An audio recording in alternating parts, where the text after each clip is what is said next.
Itu Bu Erlina dalam rangka apa? Didoakan dalam rangka apa? Kenapa Ustaz? Bu Erlina tadi didoakan dalam rangka apa? Meninggal dunia Ustaz. Oh, meninggal dunia.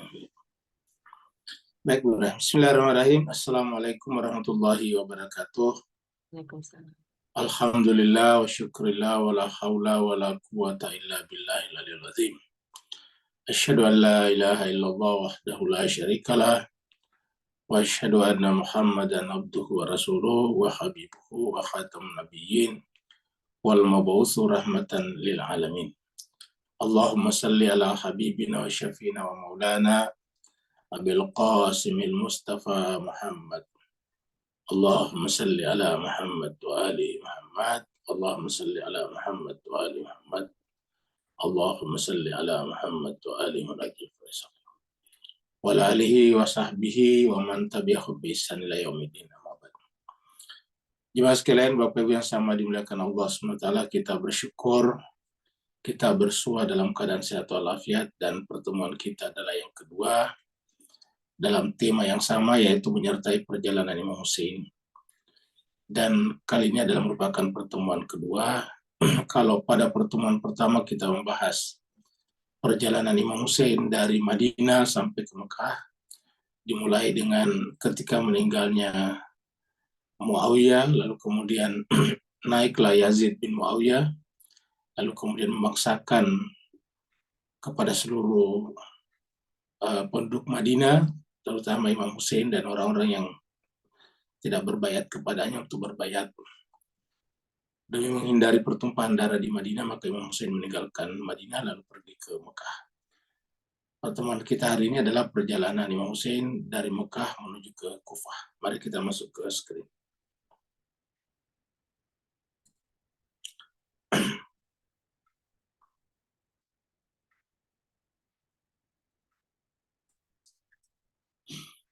Jadi tema kita masih sama, yaitu menyertai perjalanan Imam Hussein dari Mekah menuju ke Karbala. Pertemuan pertama ini kita yang lalu meninggalkan Madinah ke Mekah. Pertemuan kedua adalah meninggalkan Arafah. Jadi di Mekah, tapi maksudnya hari Arafah. Arafah itu adalah puncak haji menuju ke Kufah. Nanti pada 2 pekan berikutnya adalah pertemuan ketiga, dipaksa berhenti di Karbala. Dan pertemuan yang keempat adalah pembantaian Karbala dan darah kemanusiaan. Itu yang kita bahas. Kita menggunakan, jadi kali ini ada pertemuan kedua menuju ke Kufah. Dan seperti pembahasan kita pekan lalu juga, bahwa sumber utama kita, terutama nanti kalau berkaitan dengan peristiwa Karbala, adalah buku yang sangat terkenal, yaitu Tarikh Al-Khulafa, yang di sebelah kiri adalah buku bahasa Arabnya aslinya, yang di sebelah kanan adalah terjemahannya. Penulisnya adalah Imam Suyuti. Imam Suyuti adalah salah satu penulis dari tafsir Jalalain. Jadi kita sekarang masuk pada pertemuan yang kedua, dan ini adalah meninggalkan haji dan isu fikihnya. Jadi pertemuan kita hari ini. Di IKNAH. Ya. IKNAH ini adalah International Quran dan News Agency. Ya, jadi agen berita Al-Quran Internasional. Iran punya. Jadi ini meninggalkan haji dan isu fikihnya. Jadi pasti ada persoalannya, karena Imam Hussein meninggalkan haji, yaitu hari Tarwiyah dan besoknya Arafah. Hari Tarwiyah itu adalah tanggal 8 Zulhijjah. Salam tiba di Mekah pada awal-awal bulan Syaban. Kita sudah bahas, jadi kita ulangi lagi karena terakhir pembahasan kita adalah di bulan Rajab, lalu kemudian awal-awal bulan Syaban ya. Ya, ada yang mengatakan akhir Rajab, lalu kemudian menuju ke Mekah ya. Dan sampai di Mekah itu lamanya sampai di Mekah adalah sampai tanggal 8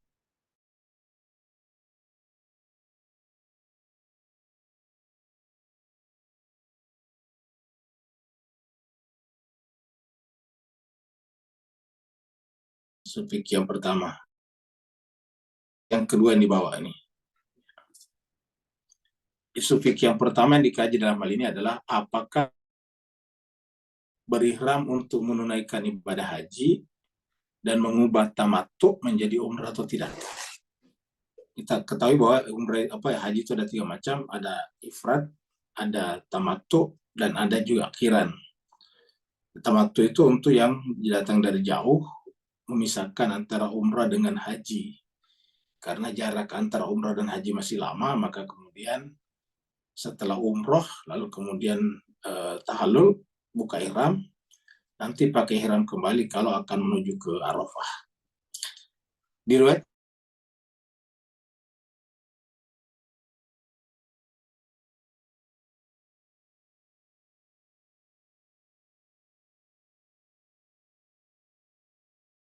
haji. Kalau tamattu berarti haji. Jadi kakekku Husain berihram untuk umroh pada bulan Zulhijjah, bukan untuk tamattu. Dan pada hari Tarwiyah ia bergerak menuju Irak. Ya, dan bahkan pada bulan Zulhijjah, siapa saja yang tidak ingin melakukan tamattu dapat melakukan umroh. Nah, jadi kalau berdasarkan informasi dari Imam Shadiq, bahwa Imam Husain memang berihram bukan untuk haji memang, tapi untuk umroh. Jadi meninggalkan haji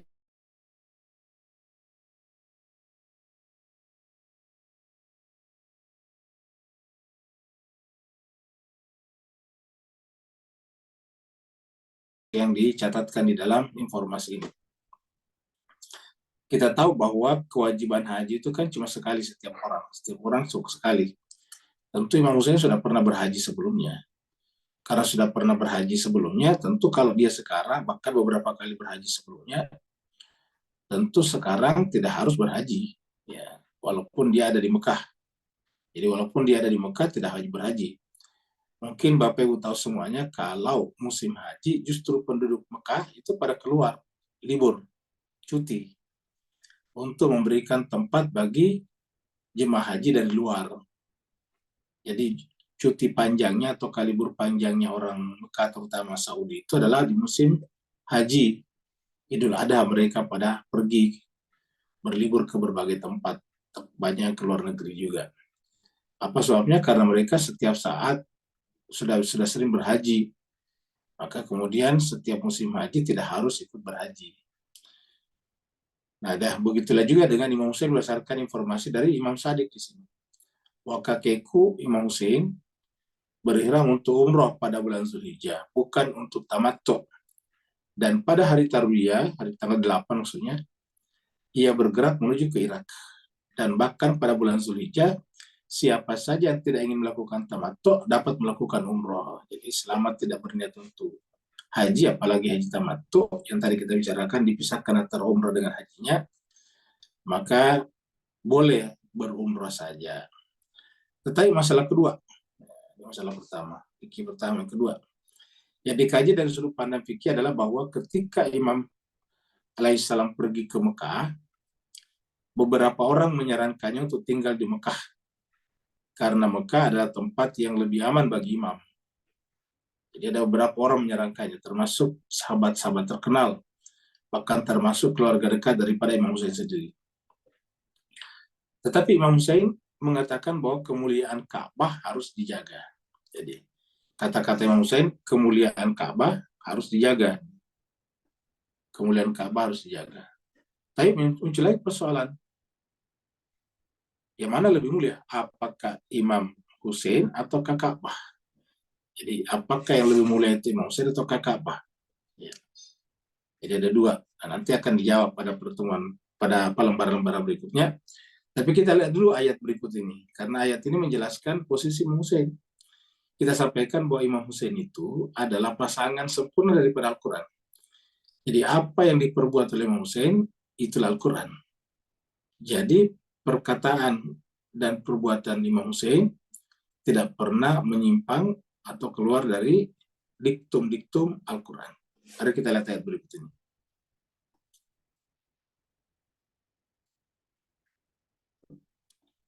Ini kita kutipkan surat Al-Baqarah ayat 196.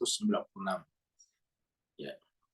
Sini Allah berfirman, A'udzubillahi minasyaitonirrajim, Bismillahirrahmanirrahim. Wa atimul hajja wal umrata lillah. dan sempurnakanlah haji dan umroh semata-mata karena Allah. Jadi yang mau berhaji, sempurnakan hajinya untuk Allah. Yang mau berumroh, sempurnakan umrahnya semata-mata karena Allah. Fa'in uhsirtum famastaysara minal haji.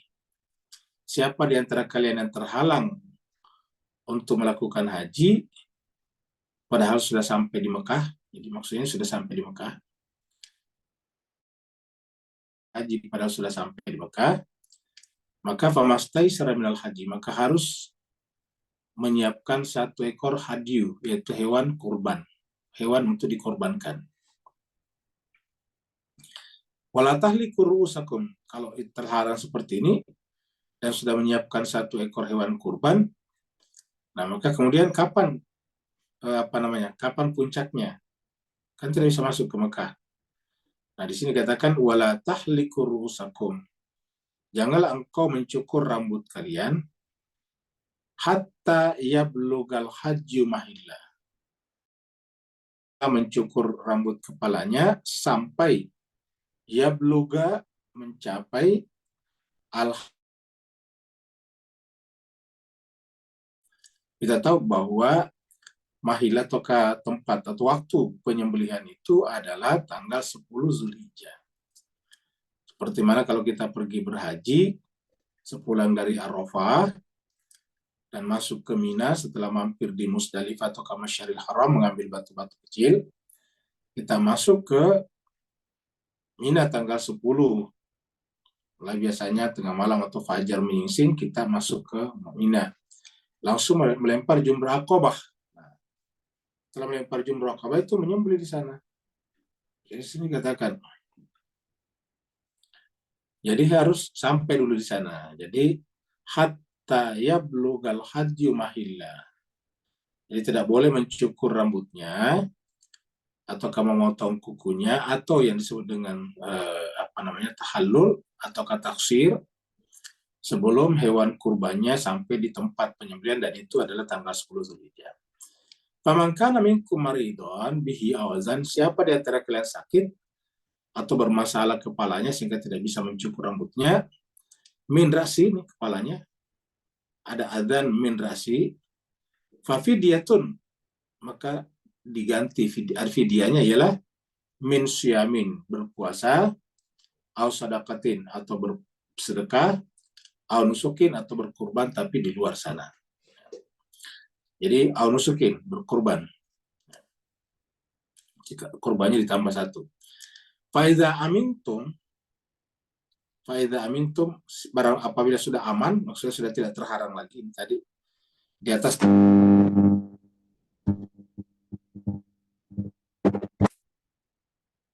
kemudian apabila sudah aman, ini amintum,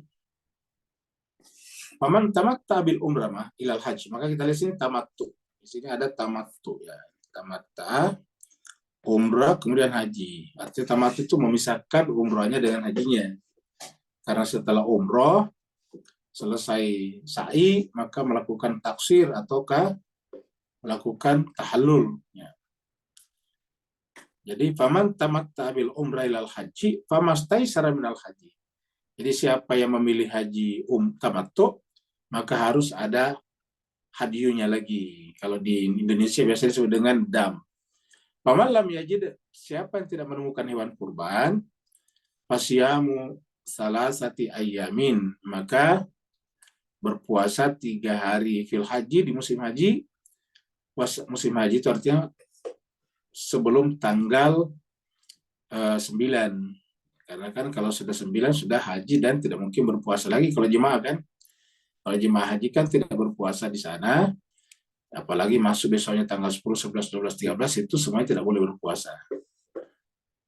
Jadi dalam berpuasa di haji berarti sebelum tanggal 9, 3 hari di sana fil haji, wasab'atin idza rajatum, dan 7 hari setelah kembali ke tanah air masing-masing.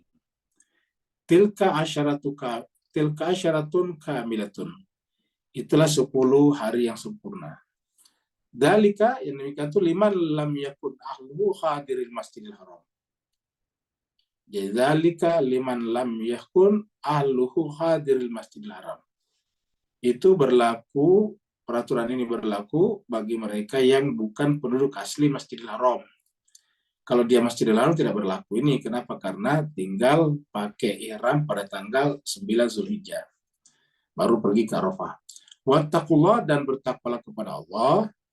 Wa'lamu, dan ketahuilah annallaha syadidul iqab. Allah itu sangat keras siksaannya. Jadi ayat ini menjelaskan kepada kita bahwa apa yang dilakukan Imam Husain sudah benar. Ya, sesuai dengan Al-Quran. Jadi kita sudah sampaikan bahwa Imam Husain itu pasangan Al-Quran. Ya. Siapa yang menyalahkan Imam Husain, yang menyalahkan Al-Quran. Seperti itu. Kita lanjut. Antara kemuliaan Imam Husain dan Mekah yang tadi juga kita sudah singgung. Allah menjadikan rumah ini tempat yang aman, dan kita bertanggung jawab untuk menjaganya agar tetap aman. Jadi Mekah itu, ataukah Baitullah itu, terutama disebut dengan Masjidil Haram, itu adalah tempat yang aman. Dan kita semuanya, terutama umat Islam, berkewajiban untuk menjaga keamanannya. Kita harus merelakan hak kita, ingat. Kita harus merelakan hak kita agar keamanan di sana tidak hilang ataukah tetap terjaga. Demi terjaganya ya kita harus merelakan hak kita. Tetapi ada dua jenis keamanan. Ada keamanan takwini dan keamanan tasyri'i. Nah pertanyaannya, apakah keamanan Mekah atau ke Masjidil Haram itu takwini atau tasyri'i?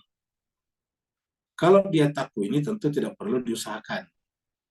Kalau dia diusahakan berarti tasyri'i. Jadi kalau takwini tidak perlu diusahakan karena otomatis terjadi. Takwini itu alamiah, natural. Sedangkan kalau bersifat tasyri'i ya harus diusahakan.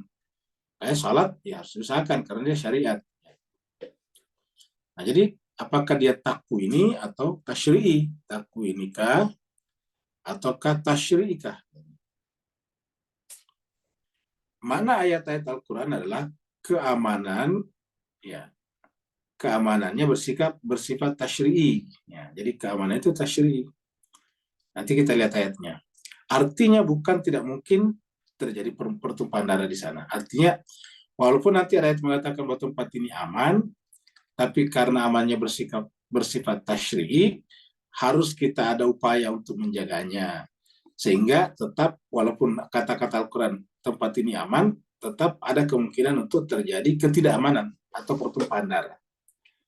Ya, tetapi ini adalah hukum tasyri'i. Nah, jadi kalau sudah terjadi tasyri'i namanya. Mekah adalah rumah yang aman dan tidak boleh menjadi tempat konflik dan pertumpahan darah. Jadi Mekah adalah rumah yang aman dan tidak boleh menjadi tempat konflik dan pertumpahan darah. Ini sudah ditunjukkan juga Nabi Muhammad kita setelah terjadi Futuh Mekah. Ya. Tidak ada pertumpahan darah di sana. Imam Husain meninggalkan Mekah untuk melindungi hukum ini. Nah, jadi Imam Husain alaihissalatu wassalam meninggalkan Mekah untuk melindungi hukum ini. Maksudnya untuk menegakkan hukum tasyri' ini. Beliau memiliki kewajiban untuk menjaga keamanan, dan beliau tidak bisa mengatakan bahwa hilangnya keamanan dengan cara ini ditujukan pada mereka yang menumpahkan darahku. Artinya tidak bisa menyalahkan kepada mereka yang melakukan kejahatan saja. Ya, harus sama-sama menghindar. Jadi tidak bisa mengatakan bahwa hilangnya keamanan dengan cara ini ditujukan pada mereka. Artinya menyalahkan mereka yang menumpahkan darahku dari Imam Husain dan darah rakyat. Sebaliknya, mereka juga, siapa mereka? Kita juga yang berada pada posisi yang benar. Kita juga memiliki kewajiban, begitu juga Imam Husain memiliki kewajiban. Kenapa? Imam Husain juga terikat dengan syariat juga. Imam alaihissalam berkata, saya pergi agar tidak melanggar kesucian Mekah. Ini kata-katanya. Jadi saya pergi agar tidak melanggar kesucian Mekah.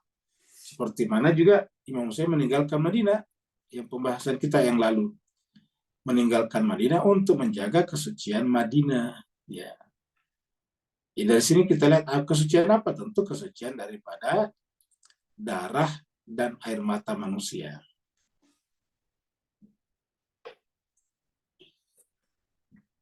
Kita lihat ayat ini.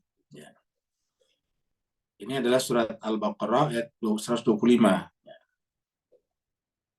Wa ja'alnal baita mathabatan linnasi wa amna. Jadi jelas sekali kata-katanya. Dan ingatlah ketika kami menjadikan al-bait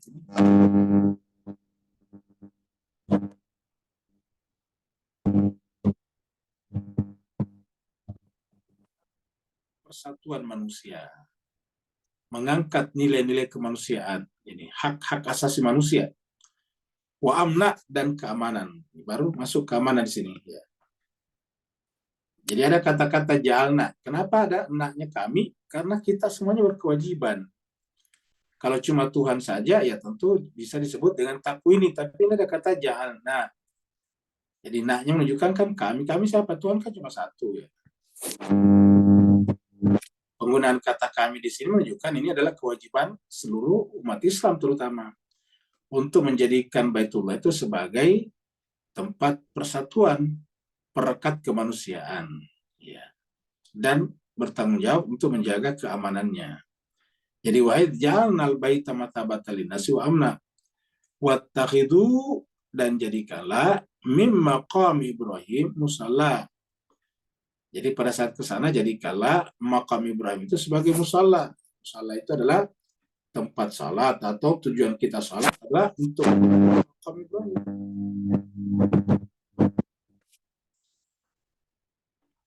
Makam Ibrahim itu menghindari pertumpahan darah di Babilonia dengan meninggalkan Babilonia. Ingat, Nabi Ibrahim itu kan punya keluarga besar di Babilonia juga, punya pengikut juga.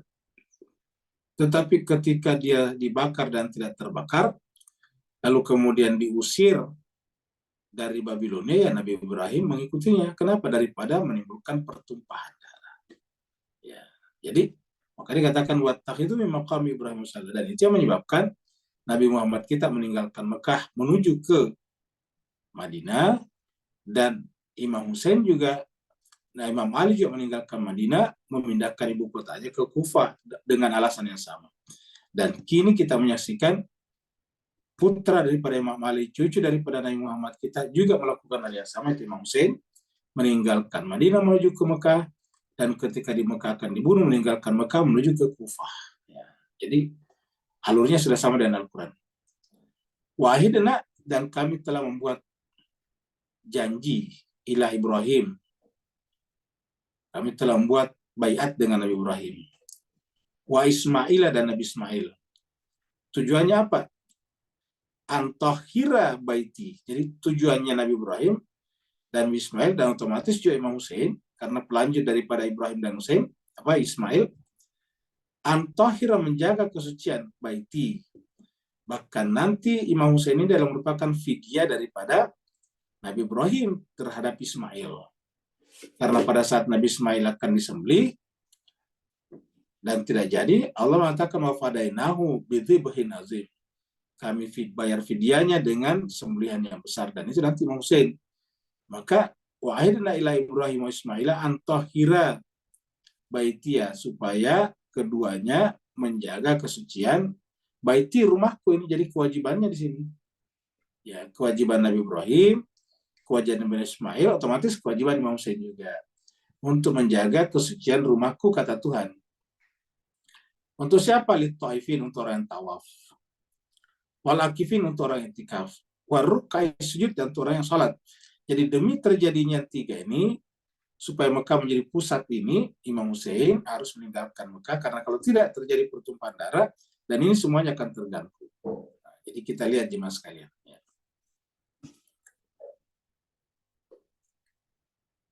Ini adalah surat Ibrahim, ya, juga doanya.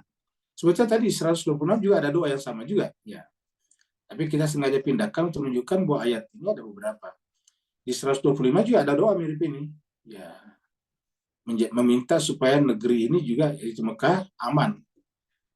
Nah, di sini surat Ibrahim, surat 14 ayat 35 pun juga Nabi Ibrahim berdoa. Wa idz qala Ibrahimu, dan ingatlah tatkala Nabi Ibrahim berdoa, Rabbi ja'al hadzal balada aminah. Wahai Tuhanku, ija'al, jadikanlah hadzal balada, negeri ini negeri yang aman. Wajnubni, dan jauhkanlah aku, wa baniya, dan anak keturunanku, an na'budal asnam, dari menyembah berhala-berhala, yaitu menyembah hawa nafsu terutama. Jangan sampai bertahan di sana karena hawa nafsu. Ya, jangan sampai juga meninggalkan karena hawa nafsu. Jadi bertahan di sana ataupun pergi ke sana karena syariat. Karena ingat tugas tasyri'iyah.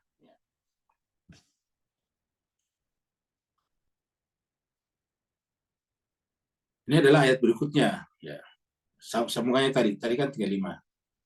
Jadi doanya tadi, Rabbi jal hadzal balada amina wa jinnubni wa bani an na'budal asnam. Rabbi ya Tuhanku innahunna.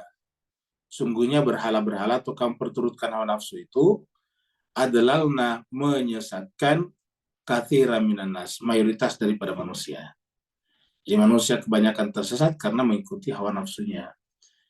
Apa itu hawa nafsu ya? Yang tidak sejalan dengan kitab suci Al-Quran, yang kita inginkan kepentingan pribadi kita. Faman tabi'ani, maka siapa yang mengikuti aku, ini kata Nabi Ibrahim, fa'innahu minni, maka dia termasuk golonganku. Jadi coba lihat kata-kata Nabi Ibrahim di sini. Ya. Faman tabi'ani, fa'innahu minni. Nah, apa yang dilakukan oleh Imam Hussein tadi sudah sejalan dengan Nabi Ibrahim. Berarti adalah minni, bagian daripada Nabi Ibrahim. Bagian daripada ajaran milah Ibrahim. Ya.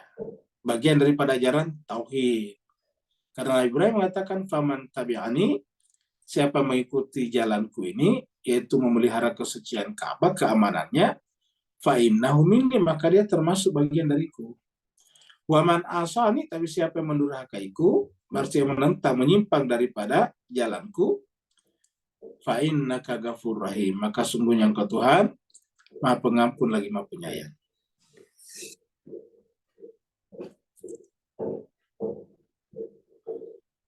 Sekarang adalah kewajiban menjaga kesucian Ka'bah. Dengan meninggalkan Mekah, Imam Hussein menjaga keamanan dan kesucian Mekah. Ya. Jadi meninggalkan Mekah untuk menjaga. Ya. Jadi meninggalkan Mekah untuk menjaga, ya, menjaga keamanan dan kesucian Mekah. Seperti mana tadi doa Nabi Ibrahim juga. Sebagaimana tadi pernyataan Tuhan di 125 surat Al-Baqarah. Dikatakan dalam sebuah riwayat bahwa pada malam yang sama ketika Imam Hussein ingin meninggalkan Mekah pagi itu, Muhammad bin Hanafiyah mendatangi Imam dan berkata, jadi Muhammad bin Hanafiyah, keluarga saudaranya Hussein, berkata, mengapa kamu ingin pergi ke Kufah? Kufah yang bersikap sedemikian rupa terhadap ayahandamu dan bersikap seperti itu terhadap kakakmu, maksudnya ayahnya adalah Imam Ali, kakakmu itu Imam Hasan. Kenapa mau pergi ke Kufah padahal Kufah sudah membiarkan ayahandamu dan kakakmu seperti itu? Tinggallah di sini di Mekah. Anda memiliki kehidupan yang bermartabat dan Anda dihormati. Nah, coba kita lihat yang mana yang benar kalau kita lihat di sini. Ya. Tentu saja Imam Hussein karena tadi sejalan dengan Al-Quran. Jadi ketika berjumpa dua sosok yang menurut kita, menurut orang-orang sama-sama orang penting, ya kita lihat yang mana sejalan dengan Al-Quran. Itu yang harus kita ikuti. Jangan karena dia sosok penting, kita ikuti. Akhirnya bingung kita. Banyak sekali orang penting di dunia ini. Nah, jadi sepenting-pentingnya seseorang tidak lebih penting daripada Allah dan kitab sucinya. Tidak lebih penting daripada Allah dan Rasulnya yang merupakan representasi sempurna daripada Al-Quran ataukah kitab suci. Ya. Sebagai tanggapan, Imam alaihissalam berkata, saya khawatir bahwa agen Yazid berencana untuk membunuh saya. Dan darah akan tumpah di tempat suci ini. Nah, coba kita lihat. Jadi, alasannya Imam adalah menghindari terjadinya pertumpahan darah di tanah suci. Karena begitu agennya Yazid membunuh saya, tentu akan terjadi pertumpahan darah. Karena orang-orang yang pendukung-pendukung Imam Hussein tentu tidak membiarkan itu terjadi. Saya seharusnya tidak berpartisipasi. Coba, maksud saya tidak boleh ikut terlibat di dalam mengambil bagian dalam pertumpahan darah di tanah suci ini. Dan saya harus menghentikannya. Ingat, saya harus menghentikannya. Meskipun mereka zalim, walaupun mereka zalim harus dihentikan untuk terjadinya pertumpahan darah di negeri ini, di tanah suci ini. Imam alaihissalam berkata, saya harus menjaga kesucian Ka'bah. Imam alaihissalam berkorban agar prinsip-prinsip agama tetap ada. tetap tegak. Tidak ada alasan bagi Imam Hussein untuk mengorbankan semua ini untuk menjaga dirinya sendiri. Kalau dia mengorbankan semua syariat itu atau kesucian Ka'bah untuk dirinya sendiri, berarti itu namanya hawa nafsu. Sementara tadi kita sudah lihat di surat Ibrahim ayat 35, justru Nabi Ibrahim meminta supaya dijauhkan daripada menyembah hawa nafsu. Ya. Tadi tadi Nabi Ibrahim mengatakan, Allahumma jal hadzal balada amina wajnubni jauhkanlah aku wa baniya dan anak-anakku anak budal asnam dari menyembah al asnam hawa nafsu berhala-berhala. Karena apa? Innahunna, karena sungguhnya berhala-berhala atau hawa nafsu itulah yang paling banyak menyesatkan manusia. Jadi saya kira jemaah sekalian ya, apa yang ditulis berkenaan dengan riwayat atau peristiwa hidup daripada Imam Hussein sama dengan Al-Quran tadi.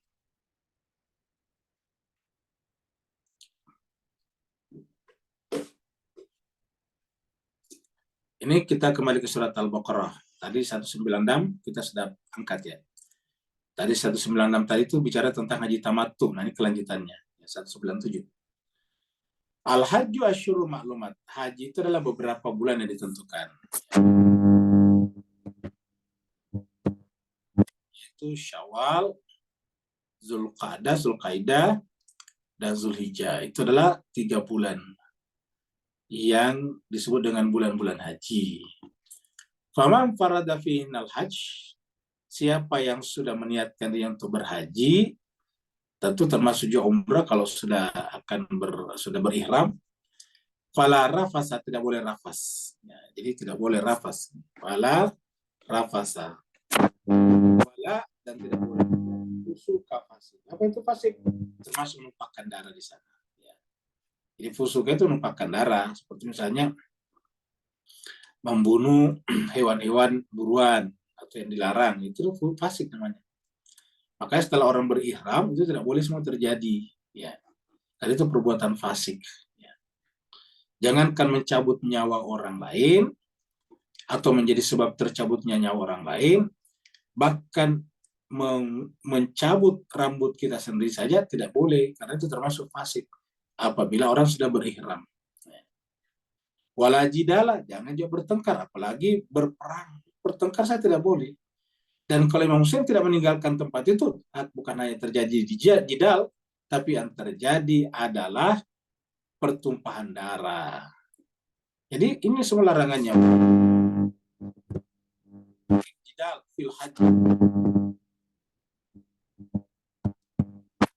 Tapi bertengkar karena melanggar namanya.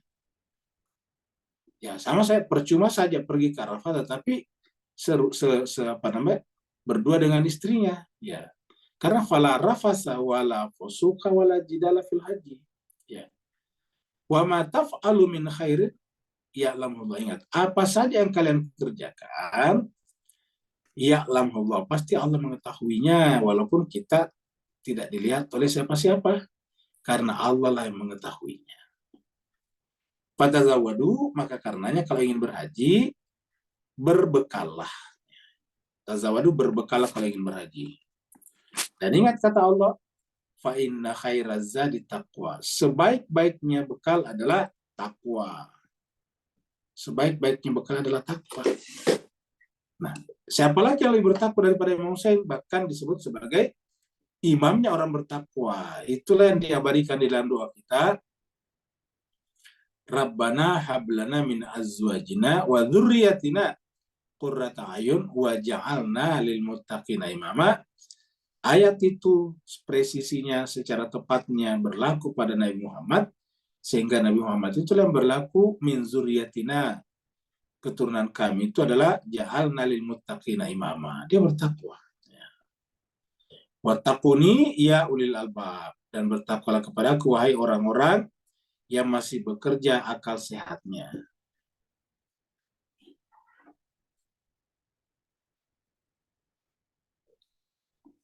Ini adalah surat Al-Haji, ya. Ini surat haji. Ayatnya 26. Allah berfirman, wa iz bawwa'na li Ibrahim makanal bait. Dan ingatlah tatkala kami memberikan tempat kepada Nabi Ibrahim di Baitullah, di sekitar Baitullah. Apa tugasnya? Allah tusyrik, tidak boleh mempersekutukan Allah dengan apapun juga. La tusyrik bi ini aku kata Tuhan. Kemudian wa tahhir baiti, mensucikan rumahku. Sama tadi juga di dalam surat Al-Baqarah 125 masih kata. Lit taifina, untuk orang bertawaf, wal qaimina, untuk orang yang itikaf, wa ruk'ais sujud, dan untuk orang yang salat, ruku dan sujud. Jadi inilah tugas Nabi Ibrahim sehingga dimasukkan ke sana. Ingat, kami berikan tempat kepada Nabi Ibrahim di sekitar Baitullah itu untuk menjalankan tugas ini. Dan siapa meneruskan tugas ini? Tentu kata Nabi Ibrahim di surat Al-Baqarah 124, wa min dzurriyyati, dan zuriatku. Jadi sudah jelas, dan Nabi Muhammad kita dan zuriatnya, Imam Hussein juga otomatis zuriatnya. Ya. Jadi ini adalah pernyataan Allah di dalam surat Al-Hajj. Baru setelah ini baru muncul ayat haji.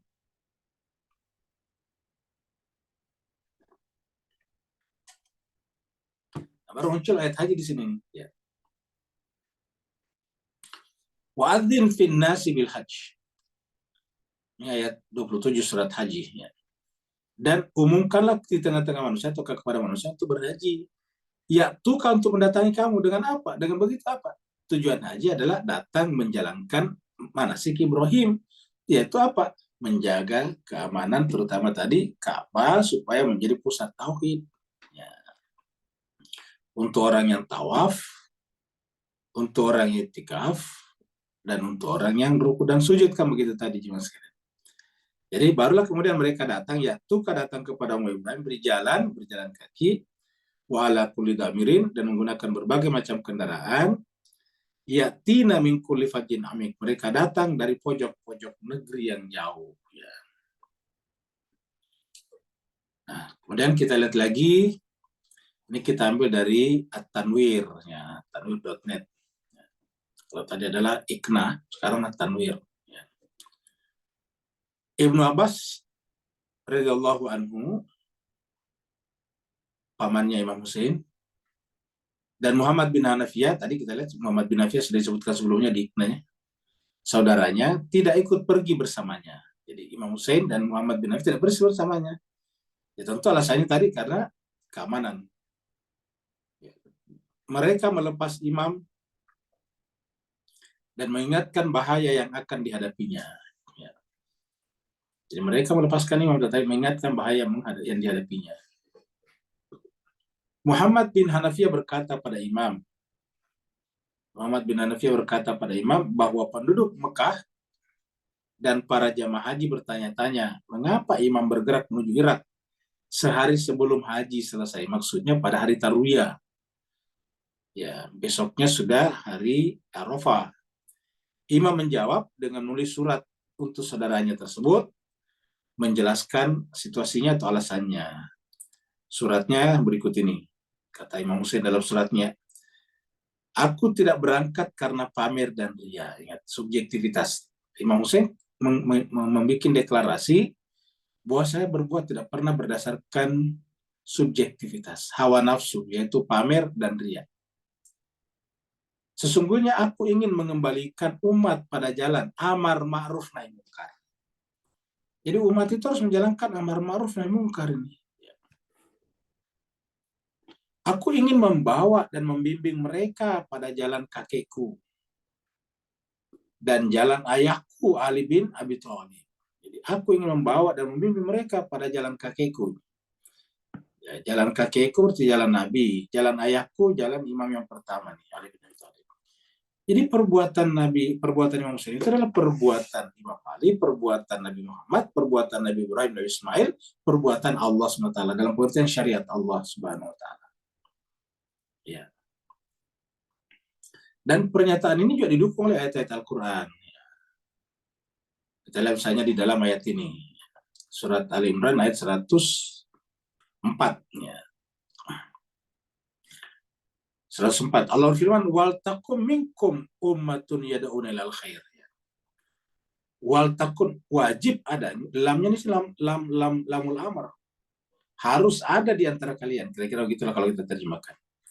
Harus ada di antara kalian satu umat. Nah, yang namanya umat itu ada imamnya. Jadi harus imamnya lebih dahulu. Apa yang dilakukan umat itu? Yada'una ilal khair. Yada'una ilal khair. Jadi mereka melakukan ajakan kepada kebaikan, wa ya'muruna bil ma'ruf, mencegah memerintahkan orang untuk berbuat ma'ruf, ini al ma'ruf, baru wa yanhauna 'anil munkar nih ya. Mencegah manusia dari perbuatan mungkar. Nah, Imam Hussein tidak mencegah terjadinya kemungkaran di sana kalau dia tidak meninggalkan Mekah. Pasti akan terjadi pertumpahan darah. Yazid tidak mau tahu. Yang ada di kepalanya Yazid adalah hawa nafsunya. Yazid tidak pernah menghormati Madinah. Yazid tidak pernah menghormati Mekah. Bahkan sejak kakeknya Yazid, yaitu Abu Sufyan, beberapa kali memerangi Nabi di Madinah. Begitu ya Muawiyah. Jadi dengan demikian, Yazid tidak akan peduli dengan itu. Nah, kalau dia tidak peduli, Imam Hussein harus mempedulikannya. Wa yanhauna 'anil munkar. Yang namanya mencegah perbuatan mungkar tidak harus diperangi, tidak harus berhadapan-hadapan. Bisa saja pergi meninggalkan tempat itu agar tidak terjadi kemungkaran di sana. Jadi wayan hauna 'anil munkar. Wa ulaika humul muflihun. Mereka itulah orang yang beruntung, yang menang. Jadi mereka itulah orang yang benar. Muflihun itu mereka yang mendapatkan apresiasi dan approval dari Allah, karena Allah mengatakan ulaika. Kan Allah mengatakan ulaika, mereka itulah siapa? Yaitu satu umat yang yada'una ilal khairi wa ya'muruna bil ma'ruf wa yanhauna 'anil munkar. Mereka itulah humul muflihun. Jadi mereka yang benar. Ini Mas sekalian di ayat surat Al-Imran juga, ini kan 104 ya. Kalau kita loncat ke 110, ini mirip dengan ini. Kita lihat di 110. Kita lihat di sini surat Al-Imran 110. Itu mirip sekali. Surat Al-Imran 110. Ini Al-Imran. Kuntum khaira ummatin. Kalian ini adalah umat yang terbaik.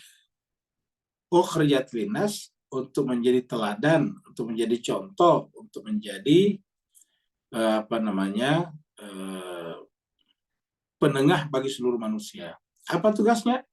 Ta'muruna bil ma'ruf. Kalian mengajak orang untuk berbuat ma'ruf, wa tanhauna 'anil munkar, dan mencegah mereka dari perbuatan mungkar. Wa tu'minu billah, baru dengan cara seperti itulah kalian disebut beriman kepada Allah. Ya. Jadi harus ta'muruna bil ma'ruf dulu, tanhauna 'anil munkar dulu, baru tu'minuna billah. Ini yang ketiga, urutan ketiga. Jadi keberimanan itu ditempatkan yang ketiga. Ya, yang pertama adalah amar ma'ruf, kemudian nahi mungkar, baru beriman kepada Allah. Lihat lagi Mas sekalian. Jadi Imam Hussein telah menjalankan ini. Tidak ada bukti kita beriman kalau tidak melakukan amar ma'ruf nahi mungkar. Apalagi kemungkaran yang akan terjadi di tempat yang paling suci, yang Allah sendiri telah mensyariatkan untuk menjaga kesuciannya, yaitu Baitullah, Masjidil Haram. Ya, saya kira jelas sekalian ya, jelas ya.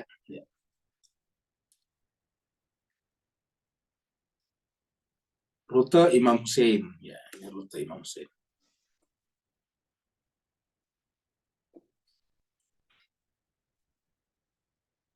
Rute Imam Hussein. Jadi kita sekarang meninggalkan Mekah ya, menuju ke Karbala di sini.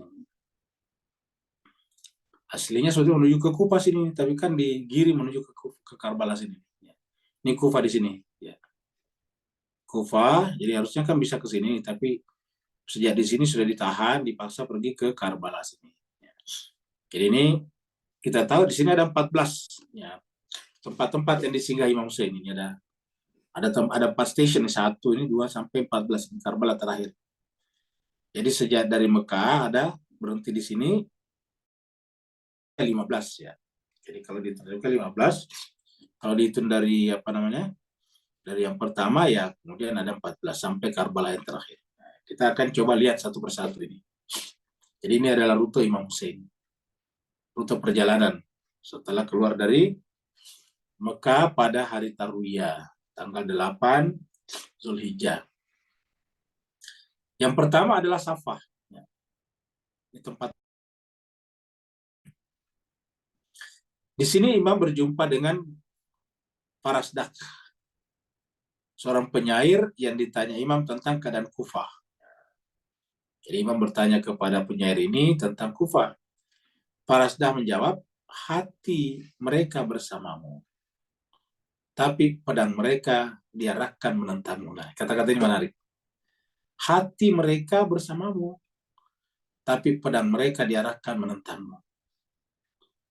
Imam alaihissalam menjawab, Tuhan berkuasa atas segala sesuatu. Aku pasrahkan diriku kepadanya, pada Allah nih. Nyaknya di sini adalah nyak besar ya kepadanya.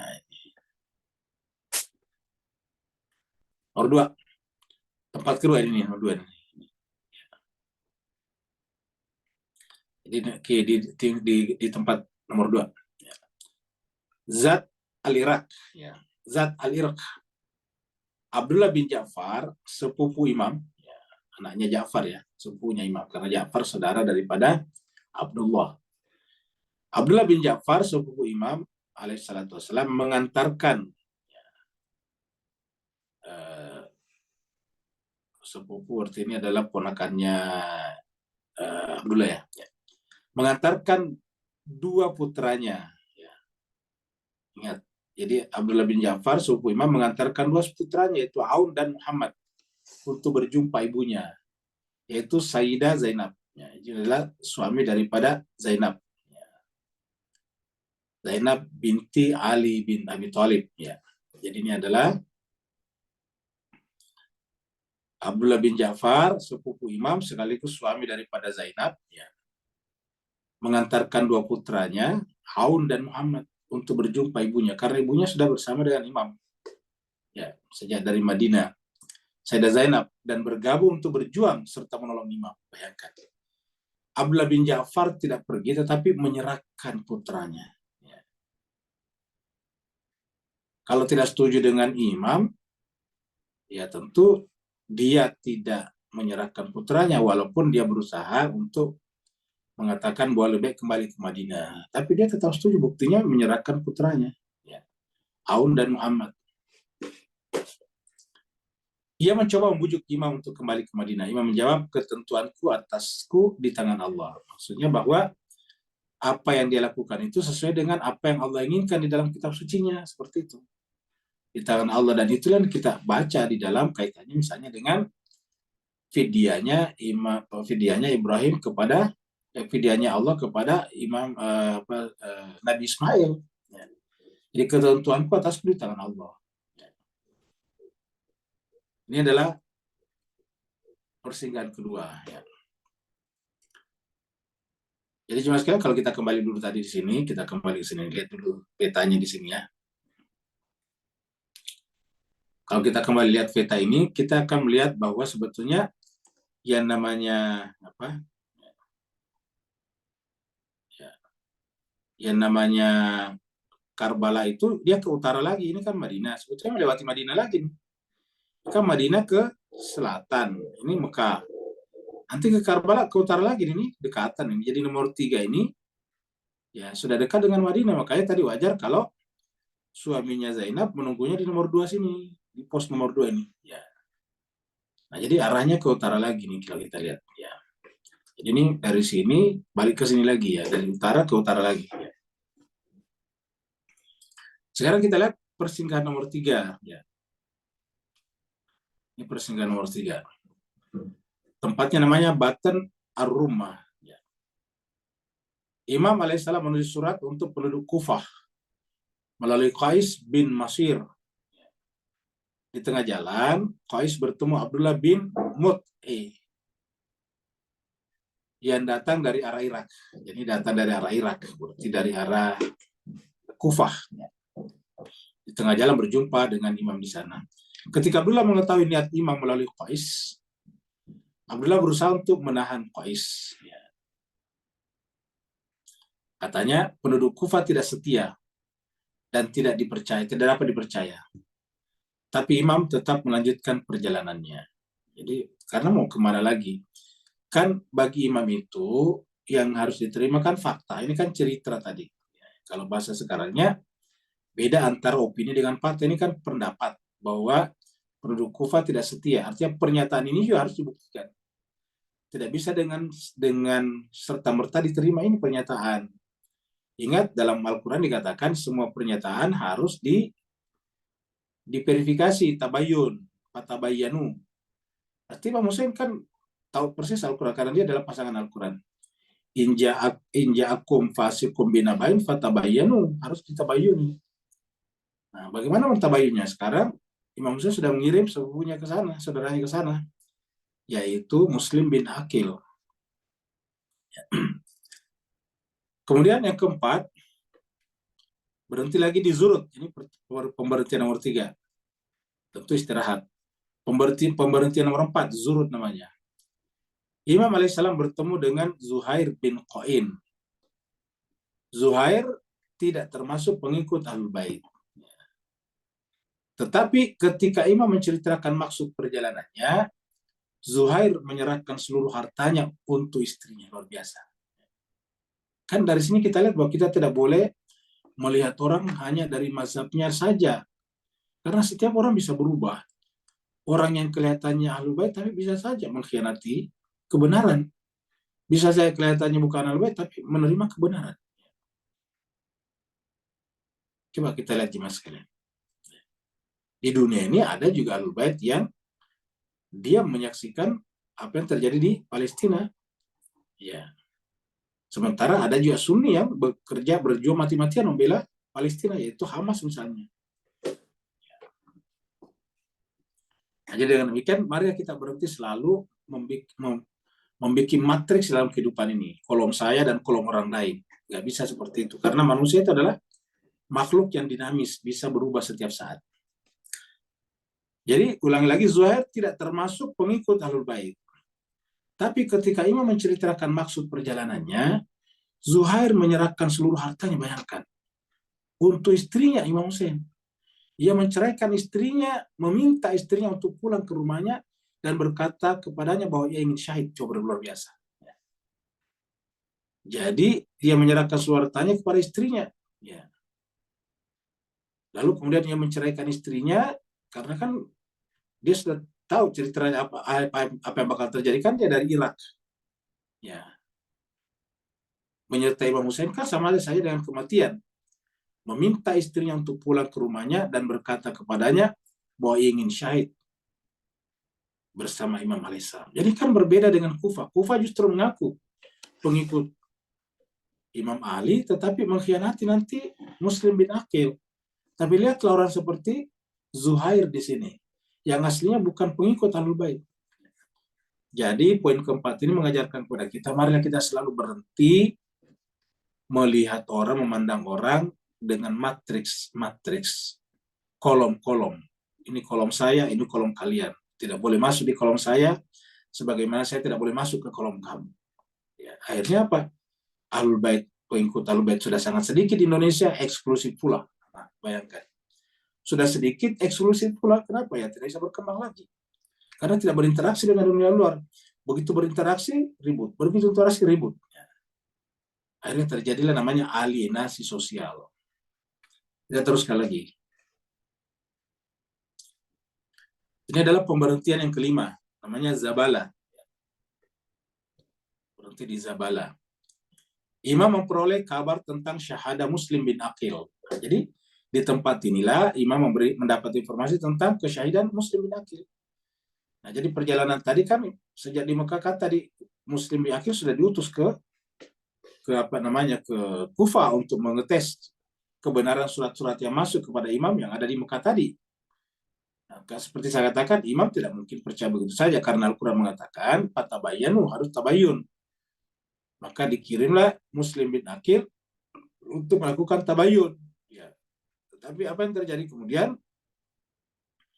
Ketika imam sampai di tempat atau di pos persinggahan nomor 5, lalu kemudian imam mendengarkan informasi tentang syahadah, kesyahidan Muslim bin Aqil dan Hani bin Urwah. Ya. Imam berkata, Inna lillahi wa inna ilaihi raji'un. Pemuka dari Bani Asad berusaha mencegah Imam melanjutkan perjalanannya. Imam tetap berangkat. Kenapa? Karena ini kan lagi-lagi informasi kan, ingat. Bahwa Muslimin akil sejatinya meninggal, tapi kan setelah kita dapat informasinya belakangan hari. Tapi ketika ini kan baru cerita-ceritanya. Bukan fakta namanya ini, baru cerita. Artinya pernyataan bahwa Muslim akil meninggal kan juga adalah informasi. Ya bukan fakta. Dan informasi itu kan harus tabayun. Ya. Jadi dalam kondisi seperti ini kan semua orang bisa saja punya kepentingan-kepentingan untuk membuat Imam Hussein terpojok, dan bisa saja semua orang yang berbicara adalah misalnya adalah orangnya Yazid misalnya. Pemuka dari Bani Asad berusaha mencegah Imam melanjutkan perjalanannya, tetapi Imam tetap berangkat. Imam menyampaikan kabar duka ini pada para sahabatnya. Imam sampaikan bahwa orang-orang Kufah tidak siap untuk membantunya. Imam berkata, siapa di antara kalian yang ingin pulang, berangkatlah sekarang. Nah, coba kita lihat. Jadi artinya pasti ada yang terpengaruh dengan informasi ini. Ya. Maka kemudian Imam Hussein mengatakan, ya kalau ingin pulang, silakan sekarang pulang. Dan ini nanti juga diulangi di Karbala. Setelah sampai di Karbala pada malam Asyura, Imam Hussein juga mengatakan seperti itu. Siapa di antara kalian yang ingin pulang, pulanglah sekarang. Beberapa penunggang kuda dari suku lain yang mengikuti kafilah Imam dan berharap memperoleh ganimah, peperangan menyadari bahwa angan mereka sia-sia. Mereka berpencar pulang. Nah, ternyata memang ada yang pulang. Ya. Mereka berpencar pulang ke kampung masing-masing. Jadi, berdasarkan informasi ini, ketika Imam Hussein meninggalkan Mekah, bahkan mungkin meninggalkan Madinah, banyak yang ikut sebetulnya. Tapi motifnya apa? Motifnya materi, kapitalisasi agama.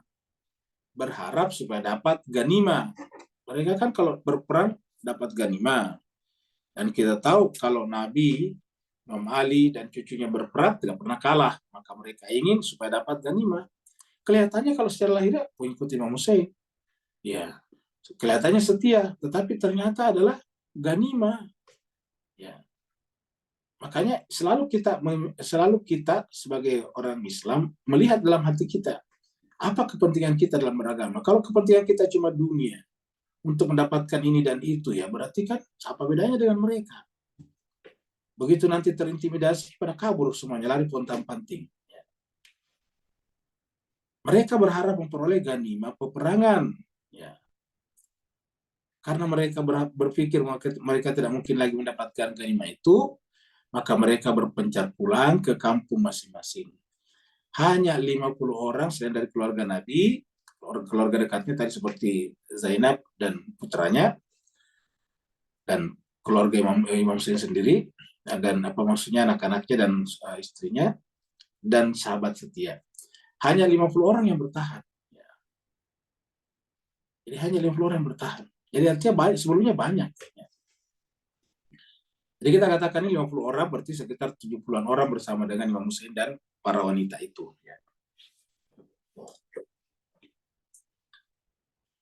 Ini adalah tempat persinggahan yang ke-6. Namanya Batn al-Aqiq. Batn al-Aqiq. Ya. Imam alaihissalam berjumpa dengan seorang dari Bani Akramah yang mengatakan bahwa Kufah tidak lagi ramah bagi pendatang. Dan bahwa kota itu sudah dikepung oleh tentara Yazid. Tidak ada yang dapat masuk atau keluar. Imam terus melanjutkan perjalanan. Kemudian sampai di pos persinggahan nomor 7. Namanya Surat. Bermalam di tempat ini. Di pagi hari, Imam meminta sahabat-sahabatnya untuk mengambil perbekalan air sebanyak-banyaknya. Terus melanjutkan perjalanan, berhenti di pos pemberhentian yang ke-8, Syaraf namanya. Ketika Imam melalui tempat ini, seorang sahabatnya berteriak bahwa ia melihat sekelompok pasukan mendekat. Imam bertanya tentang tempat yang aman. Misalnya yang ada bukit di sekitarnya. Seorang pemandu membawa Imam dan kafilahnya ke bukit terdekat. Jadi dalam perjalanan ini ada pemandu yang memandu untuk mengikuti perjalanan ini. Karena kan padang pasir yang dilewati.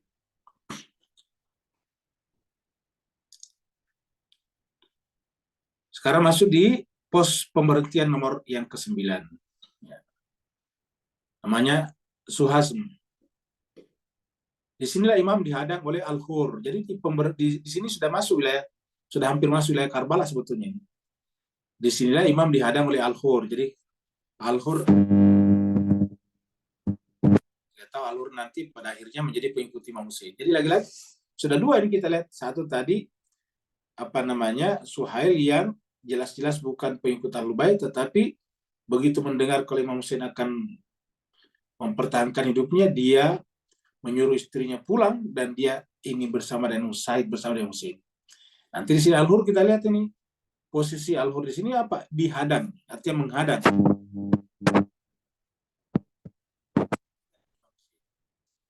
Al-Hur adalah panglima pertama yang dikirim oleh Yazid melalui gubernur Ibnu Ziyad. Iya. Dan 1.000 orang pasukannya, bayangkan 1.000 orang pasukannya. Kalau pasukannya 1.000 orang, berarti logistiknya saja berapa? Kambing berapa ekor itu?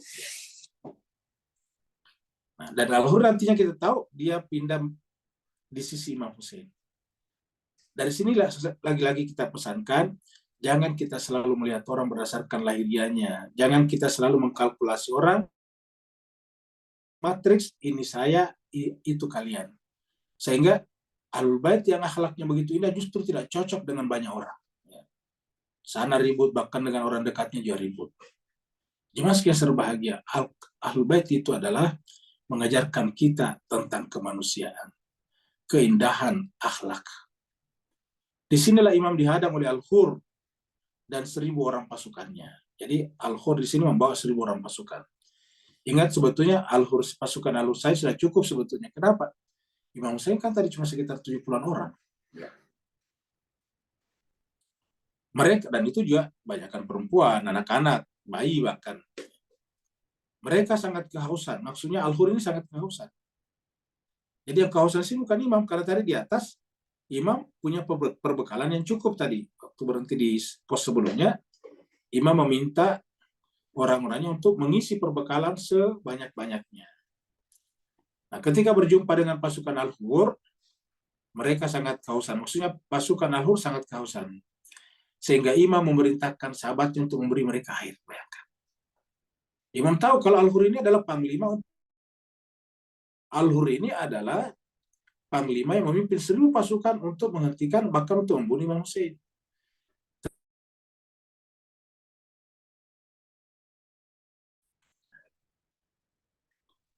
Imam sendiri memberi minum beberapa orang tentara yang kehausan. Jadi artinya imam sendiri memberikan dengan tangannya kepada beberapa tentara Al-Hur yang kehausan, yang mengalami dehidrasi. Bukan hanya tentara, tetapi hewan tunggangan juga diberikan air oleh Imam Hussein. Hewan tunggangan pun terpuaskan. Imam Hussein alaihissalam memimpin salat zuhur. Jadi Imam Hussein memimpin salat zuhur dan ikut bermakmum kepadanya Al-Hur dan pasukannya. Di tempat ini juga imam menyampaikan pada Al-Hur surat-surat penduduk Kufah. Imam berkata, "Wahai penduduk Kufah, kalian kirim utusanmu menemuiku. Kalian tulis surat bahwa kalian tidak mempunyai pemimpin. Dan bahwa aku diundang datang untuk mempersatukan kalian dan memimpin kalian dalam jalan Allah. Ahlul Bait alaihissalam lebih berhak untuk menangani berbagai perkara daripada mereka yang berlaku aniaya, yang salah, yang tak berhak. Tapi kalian sudah mengubah sikap kalian dan menjadi jahil terhadap hak-hak kami, atau lupa terhadap janji-janji kalian. Aku akan kembali." Tapi imam dicegah oleh tentara. Kan sudah terbukti sekarang, artinya sekarang sudah bukan opini bahwa orang Kufah berkhianat. Sekarang terbukti 1.000 orang menghentikan Al-Hur dan akan membunuh Imam Hussein. Menghentikan Imam Hussein dan akan membunuhnya. Terbukti barulah imam mengatakan, aku akan kembali, karena sudah bukan lagi opini. Aku akan kembali. Tapi Imam dicegah oleh tentara Al-Hur yang kemudian menggiring untuk menyamping dari rute ke arah Kufah. Jadi yang seharusnya menuju ke Kufah menyamping, tidak arah Kufah jadinya kan dihalang-halangi. Sampai Imam tergiring menuju kepada Karbala. Jadi tergiringnya Imam ke Karbala itu tidak sengaja juga sih sebetulnya, maksudnya Imam niatnya pergi ke Kufah, tetapi karena dihalangi oleh Al-Hur akhirnya kemudian tergiring menuju ke Karbala. Ini adalah tempat persinggahan nomor 10. Baiza namanya. Imam sampai di sini, Imam sampai di tempat ini hari berikutnya. Khutbahnya terkenal. Khutbahnya Imam Hussein sampai di sini. Wahai manusia, Rasulullah SAW bersabda, sekiranya seseorang melihat penguasa yang kejam, yang melawan Allah dan Rasulnya, yang berbuat aniaya terhadap rakyatnya, kemudian ia tidak melakukan apapun untuk mencegahnya, tidak dengan lisan, tidak dengan perbuatannya, maka Allah akan memasukkannya ke tempat yang sama dengannya, dimasukkan segolongan dengan pelaku kezaliman tersebut. Tidakkah kalian lihat telah serendah apa kaum muslim sekarang? Tidakkah kalian saksikan kebenaran telah diselewengkan? Kemungkaran tanpa pembatas. Adapun bagiku, tidaklah aku melihat kematian kecuali kesyahidan. Dan hidup bersama tiran kecuali penderitaan dan kehinaan. Ini kata-kata yang sangat menarik. Ya.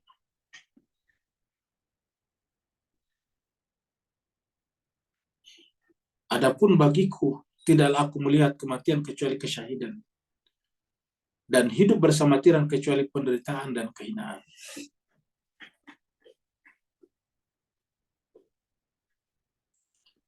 Sekarang Imam Hussein melanjutkan perjalanan dan berhenti di pos pemberhentian yang ke-11. Uzaibul Hajanat. Ya, Uzaibul Hajanat. Namanya tempat ini. Di sini Imam menjauh dari kepungan tentara Al-Hur dan bertemu Trimah bin Adi. Mengetahui bahwa penduduk Kufah telah menyalahi janjinya, berkhianat pada imamnya, Trimah menjanjikan bantuan berupa 20.000 pasukan terlatih bila ingin merebut Kufah atau melindungi imam untuk berlindung di balik bukit. Apa jawaban imam? Ini terhadap Trimah bin Adi. Imam menjawab, semoga Allah memberkatimu dan rakyatmu. Aku tidak bisa berpaling dari kata-kataku. Segalanya sudah ditetapkan. Dari jawaban imam, jelaslah bahwa imam sadar benar bahaya yang membentang di hadapan. Imam mempunyai tujuan dan misi yang mulia, yaitu sebuah revolusi yang akan menghentak kesadaran kaum muslimin. Karena tadi sebelumnya saya sampaikan, kaum muslim sudah rusak. Imam tidak memobilisasi pasukan yang bisa dengan mudah ia lakukan di Hijaz, atau mengeksploitasi kemungkinan kekuatan fisik yang ditawarkan kepadanya. Artinya, imam tidak berusaha menyalahgunakan orang-orang yang datang dengan tulus kepadanya untuk kepentingan pribadinya. Dalam pengertian kepentingan subjektifnya. Imam melakukan sesuai dengan apa yang Allah tetapkan baginya, bagi manusia.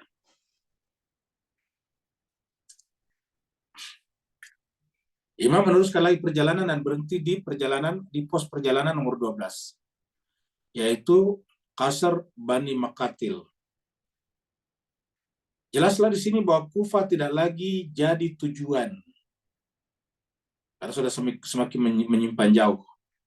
Karena Al-Hur tidak mau meninggalkan Imam Hussein. Ia menggiring kafilah imam menjauhi Kufah dan mengambil arah baru.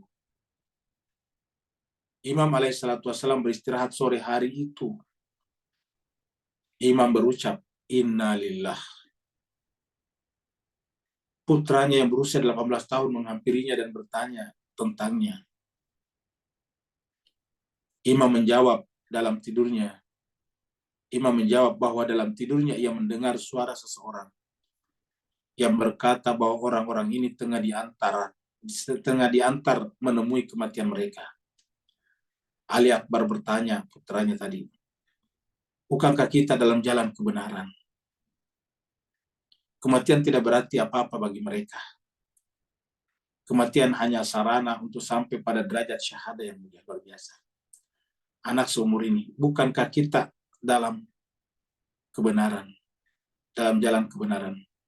Kematian tidak berarti apa-apa bagi mereka. Kematian hanya sarana untuk sampai pada derajat syahada yang mulia.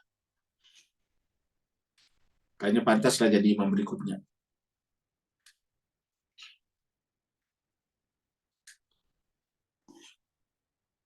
Imam melanjutkan perjalanannya dan berhenti pada pos perjalanan nomor 13, Nainawa. Di sini juga pernah jadi peristiwa bersejarah pada zaman Imam, bapak ayahnya, Imam Ali. Di sini seorang utusan Ibnu Ziyad membawa pesan untuk Al-Hur. Ini Ibnu Ziyad, gubernur Kufah. Membawa pesan untuk Al-Hur untuk tetap mengawasi kafilah imam. Kafilah yang sudah menempuh perjalanan panjang ini melewati sebuah tempat bernama Gaziriyah hingga sampai di Karbala. Imam menarik nafas panjang ketika mendengar nama ini. Benar, inilah tempat Karbin atau Karbun. Karbun itu artinya musibah. Bala, bencana. Karbun, wabala, Karbala.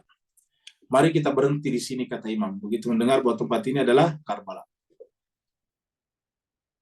Mari kita berhenti di sini. Karena kita telah sampai di tujuan kita. Inilah tempat syahadat kita. Inilah Karbala. Terakhir adalah Karbala. Sesuai perintah Imam, tenda didirikan di dekat sungai yang bercabang dari sungai Furat, sungai Efrat. Tanggal menunjukkan 2 Muharram tahun 61 Hijriah.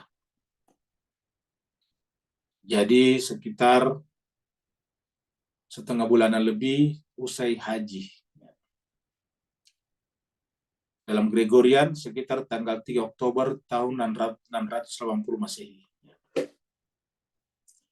Jadi sekitar 1400 tahun yang lalu. Kita tutup dengan ayat berikut ini. Ini kita bisa temukan di dalam surat An-Nisa 4 ayat 100. Allah berfirman, "Wa may yuhajir fi sabilillah." Siapa yang berhijrah di jalan Allah. Jadi ayat ini lebih tepatnya kita tujukan kepada Imam Hussein. Karena memang sama dengan perjalanan Imam Hussein. Benar-benar Imam Hussein adalah Al-Quran. Wa may yuhajir fi sabilillah. Siapa yang berhijrah di jalan Allah.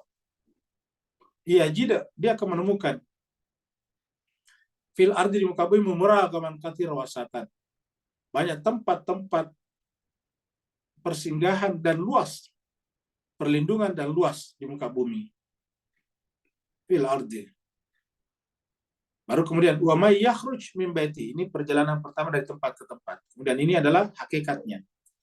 Wa may yakhruj min baitihi. Siapa yang keluar dari rumahnya muhajiran, dalam keadaan berhijrah ilallah, kepada Allah dan Rasulnya. Jadi inilah hakikatnya. Hijrahnya kelihatannya ke Karbala, tapi hakikatnya kepada Allah dan Rasulnya. Muhajirat ilallahi wa rasulihi. Makanya nanti Imam Hussein berkata di Karbala tanggal 10 Muharram itu, hal min nasirin yansuruni, menolong aku untuk apa? Ilallah. Sama dengan kata Nabi Isa juga. Ya. Man ansari ilallah. Sama. Jadi wa may yakhruj min baitihi muhajiran ilallahi wa rasulihi. Siapa yang keluar dari rumahnya dalam keadaan berhijrah kepada Allah dan Rasulnya, thumma yudrikuhul maut, kemudian dalam perjalanan hijrahnya berjumpa dengan kesyahidan, kematian. Yudrikuhul maut. Imam Hussein berjumpa dengan kesyahidan di Karbala. Faqad waqa ajruhu Allah, maka Allah akan memberikan tempat yang paling mulia baginya, pahala yang setinggi-tingginya, sesuai dengan tujuan perjalanannya. Wa kana Allahu ghafurur rahim, dan Allah adalah Maha Pengampun lagi Maha Penyayang. Nah, jadi Bapak Ibu jemaat sekalian berbahagia, inilah perjalanan Imam Hussein dari Mekah ke Kufah, dan pembahasan kita pada pertemuan ketiga nanti adalah di Kufah, menyertai Imam Hussein, di Karbala, ya, di Karbala. Mudah-mudahan bermanfaat. Kalau apa yang Al-Fakir sampaikan tadi benar, itu dari Allah SWT. Kalau ada kekurangan dan kehilafannya dari kekurangan Al-Fakir sendiri, mohon dimaafkan. Wala faminkum yang mau bertanya, dipersilakan, dan kita kembalikan kepada host kita, Ibu Ira Rosti. Silakan, Bu Ira. Ya, Ustadz, terima kasih banyak atas penjelasannya, Masya Allah. Perjalanan-perjalanan Imam Hussein itu yang saya pribadi yang belum tahu banyak gitu, Ustadz. Ternyata di perjalanan-perjalanan itu banyak sekali peristiwa-peristiwa yang dialami oleh Imam Hussein dan pasukannya, ya Ustadz. Ya, kepada ibu-ibu silahkan, atau bapak-bapak yang mau bertanya langsung saja dibuka mic-nya.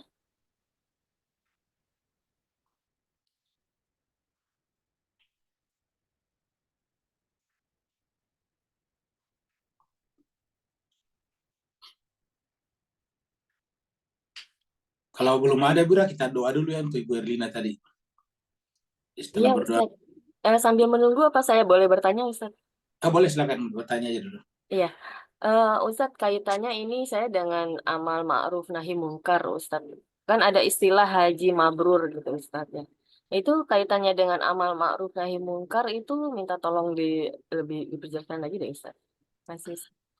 Baik, kalau haji mabrur itu dari kata albir. Albir itu adalah kebajikan. Albir itu ketika kita menyerahkan yang paling kita cintai. Apakah yang paling kita cintai sebetulnya? Jawabannya sederhana, diri kita.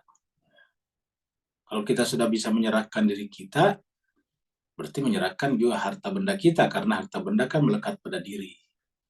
Dan menyerahkan kepada siapa? Kepada Allah. Jadi albir itu adalah yang paling tinggi. Maka dikatakan lantana lalbir hatta tunfiqu mimma tuhibun. Laisal bir antualu juhakum kibalal masyriqi wal maghribi. Begitu. Dari kata albir lahirlah kata al-abror. Innal abrora yashrabuna min ka'sin kana mizajuha kafura. Tawaffana ma'al abror. Nah, jadi semua kata al-abror dalam Al-Quran merujuk kepada keluarga Nabi Imam Ali dan keluarga sucinya. Jadi itu adalah albir. Karena al-abror itu turun asal-usulnya Imam Ali, Fatimah, Hasan, Hussein gitu. Nah, jadi dengan demikian juga terbagi albir. Nah, kalau mabrur ya berarti terberkahi untuk memiliki sifat albir. Itu mabrur namanya. Karena dalam kaidah bahasa mabrur itu kan maf'ul. Mabrur maf'ul, seperti maktul terbunuh, madrub terpukul ya. Jadi mabrur artinya terbir, ya kira-kira terbirkan, artinya terberkahi untuk mendapatkan albir seperti itu. Jadi kalau hajinya mabrur, ya pulang ke tanah air, ya dia rela menyerahkan yang paling dicintai dalam kehidupannya, yaitu menyerahkan dirinya seperti yang dicontohkan Hajar, menyerahkan dirinya Nabi Ibrahim, Nabi Ismail, dan kita saksikan sekarang Imam Hussein, Fatimah Bunda Zahra, ya menyerahkan dirinya, ya, seperti itu. Nah, jadi ini adalah albir. Nah, sedangkan kalau amar ma'ruf nahi munkar, kata arafa ya'rifu, ma'rifat, amar ma'ruf. Jadi sebetulnya kata-kata amar ma'ruf memerintahkan orang untuk berbuat baik, ya tidak hanya berhenti pada kebaikan seperti misalnya mengajari orang atau membantu orang, bukan itu. Itu juga, tetapi tidak hanya itu. Lalu apa amar ma'ruf itu? Mengajari, meminta orang, menganjurkan orang, memotivasi orang untuk ma'rifat kepada Allah. Ya, ma'rifat kan? Amar ma'ruf. Ma'rifat kepada Allah dengan cara ma'rifat kepada dirinya. Karena tidak bisa orang ma'rifat kepada Allah kalau tidak ma'rifat kepada dirinya. Dikatakan man arafa nafsahu faqad arafa rabbah. Nah, orang yang telah bekerja untuk dirinya, apa yang dilakukan? Mencegah orang dari kemungkaran. Jadi tidak bisa dikatakan amar ma'ruf kalau hanya berhenti di pojok masjid menyaksikan pembantaian di Palestina sana. Itu bukan orang ma'ruf namanya. Ya, orang ma'ruf itu adalah sangat terganggu dengan kezaliman yang ada di sekitarnya. Jadi amar ma'ruf nahi mungkar. Seperti yang kita saksikan pada Imam Hussein. Adakah yang lebih tasawuf daripada Imam Hussein? Adakah yang lebih irfani daripada Imam Hussein? Ya. Tapi dia berdiri tegak dan tegar untuk menghentikan kezaliman. Tapi bukan dengan cara yang kasar. Bukan dengan cara misalnya so force. Bukan. Tetapi dengan cara tetap berdiri pada posisinya. Tidak mungkin berbaiat kepada Yazid yang melanggar banyak hal seperti itu.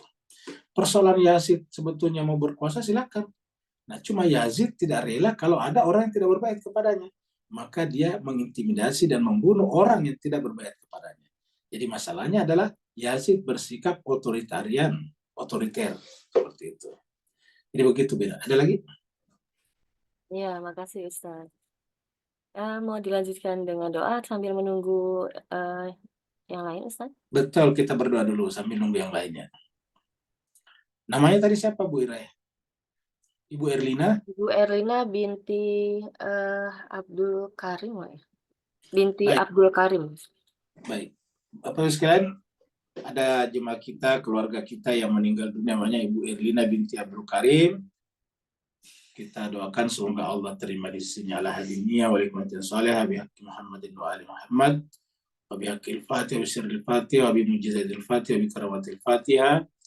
Khususan ya Allah untuk almarhumah Ibu Erlina binti Abdul Karim. Al-Fatihah ma'as-salawat. Allahumma salli ala Muhammad wa ali Muhammad. Allahumma salli ala Muhammad wa ali Muhammad. Allahumma salli ala Muhammad wa ali Muhammad. A'udzubillahi minasyaitonirrajim. Bismillahirrahmanirrahim. Alhamdulillahi rabbil alamin arrahmanir rahim maliki yaumiddin. Iyyaka na'budu wa iyyaka nasta'in. Ihdinas siratal mustaqim. Siratal ladzina an'amta 'alaihim ghairil maghdubi 'alaihim waladdallin. Amin. Allahumma ghfir laha warhamha wa'afiha wa'fu anha wa akrim nuzulaha wasi madkhalaha warfa darajataha wa adkhilhal jannata ma'al abrar. Ya Aziz ya Ghafar ya Arhamar Rahim. Silakan kalau masih ada pertanyaan. Silakan ibu-ibu, bapak-bapak yang mau tanya. Saya mau tanya. Silakan Bu Hairia.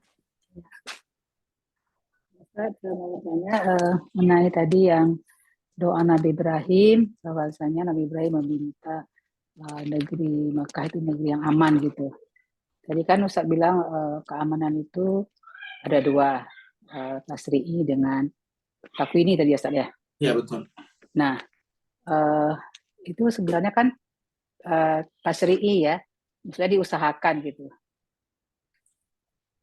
Jadi keamanan di Mekah itu diusahakan oleh manusia itu sendiri gitu Ustaz ya maksudnya. Iya betul ya.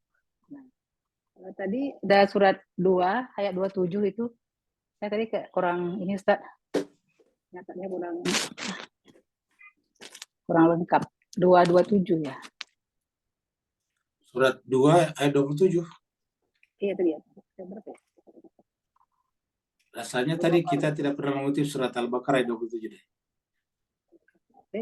Ini 197 ya Ustaz. Ya 197 ya. 197 ya. Mengenai haji ya. Ya betul. Ini adalah berapa bulan yang ditentukan. Itu 3 bulan itu kan, Syawal, Dzulhijjah, Dzulhijjah. Ya betul.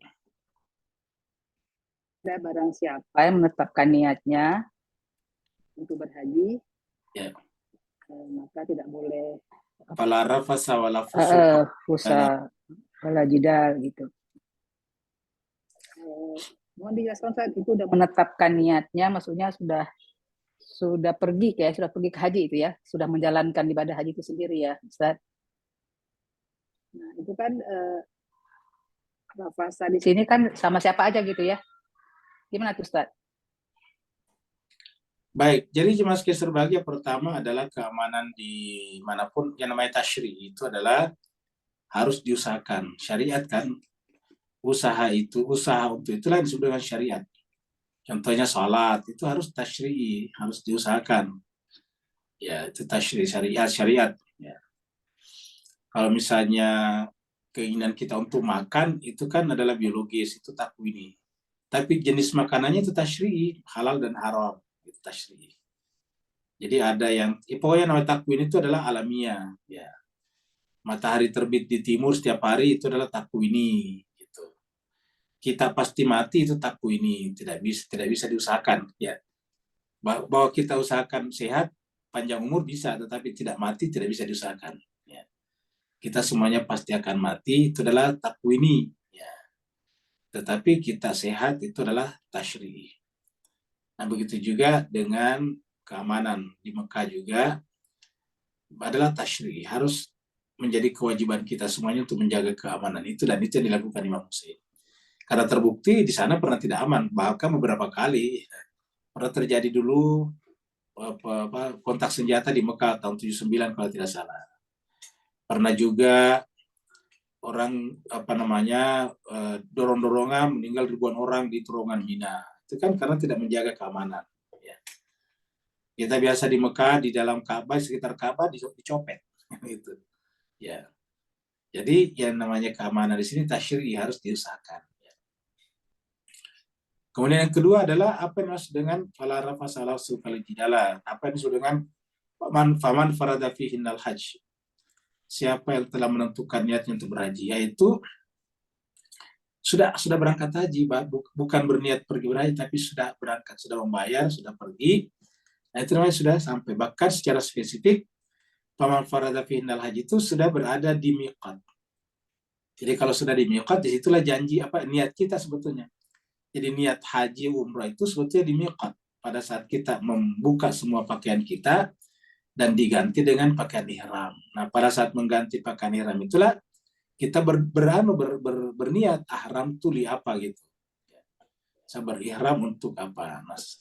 Jadi pada saat itulah, sejak pada saat itu berlakulah tadi wala rafasa wala fusuka wala jidala fil hajj. Seperti itu, Pak. Sebelum itu kan banyak tuh sebelum miqat, sebelum berihram itu kan banyak juga orang yang berseteru gitu, bertengkar itu gimana, apa itu? Sebetulnya sih di tanah air ya tidak boleh bertengkar, tetapi secara ritual, nah itu membatalkan ihram kalau di situ. Kalau di sini kan tidak membatalkan ya. Artinya tidak membatalkan apa-apa kalau di sini, tapi secara hukum melanggar. Tetapi kalau di sana selain secara hukum melanggar, dia juga membatalkan ihramnya begitu. Ya. Jadi kalau misalnya belum berihram baru bertengkar ya berdosa, tetapi tidak membatalkan apa-apa karena belum ada ihram gitu. Ya. Ihram tadi itu yang nggak boleh, yang tidak ini lakukan membatalkan ihramnya gitu ya? Iya, membatalkan ihramnya, Bu. Apa tuh bisa dibayar pakai dam gitu, Ustaz? Kenapa? Kalau bisa dibayar diganti pakai dam kalau sudah ada bertengkar misalnya, iya, di bis gitu. Ya, dia harus membayar dam. Iya.